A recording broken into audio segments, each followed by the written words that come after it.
Sou Maria Dinalva Tavares, deficiente visual, possuo cegueira legal. Sou natural de Guaraí, Tocantins. Eu sou pedagoga, pós-graduada em educação especial. Em minha vida acadêmica não foi muito fácil, porque eu tinha baixa visão e não era conhecida como baixa visão.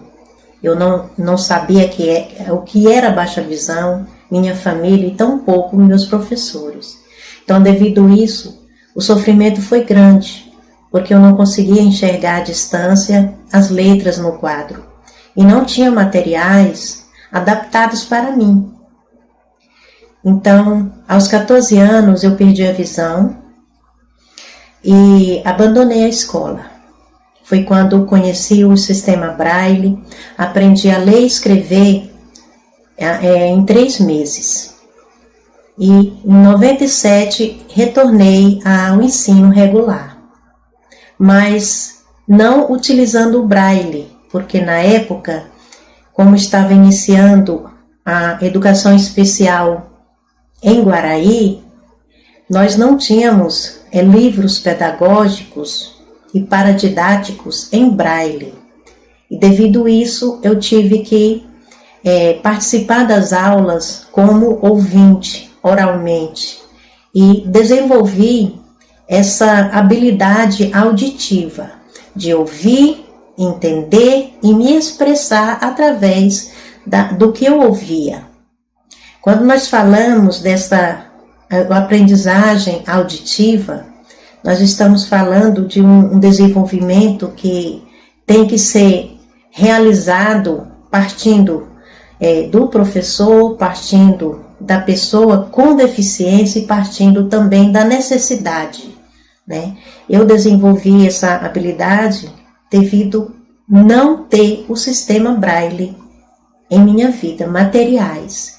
Então, os professores explicavam o conteúdo, eu observava e participava das aulas de forma oral. O professor de matemática, ele lia as expressões no quadro e eu conseguia compor as expressões mentalmente e calcular. Mas ele não enchia o quadro de expressões. Ele fazia aos poucos e dava tempo para toda a turma responder às atividades. Assim também eu conseguia participar. E ao término das atividades, ele chegava para mim e perguntava: Dinalva, quanto deu o seu cálculo? E eu dava o resultado. E eu sentia a alegria dele em perceber que tinha conseguido fazer com que eu compreendesse o conteúdo. E ele dizia sorrindo: certo, ótimo. E assim foi minhas aulas. Reuniões com colegas, onde fazia leituras, fim de semana na minha casa, na casa de outros colegas. Minha família me ajudou muito, minha mãe lia, meus irmãos liam para mim, e eu fazia minha interpretação e guardava todas aquelas informações que eu ia ouvindo ao longo do tempo. Ao término do ensino médio, fiz o vestibular, passei no primeiro vestibular. Na época, não se falava em porcentagem para deficientes. Então, eu tive que disputar vagas com pessoas que enxergavam. E eu era a única e primeira cega de Guaraí a fazer o vestibular para pedagogia. E consegui passar, graças a Deus. Fiz minha faculdade, meu ensino superior, claro, com dificuldade, porque a visão faltava material didático, eu não tinha computador para me auxiliar, porque as condições financeiras não me permitiam. Continuei oralmente, continuei utilizando a minha audição para realizar as atividades, para expressar o meu conhecimento, para expressar o que eu tinha aprendido diante das explicações dos professores.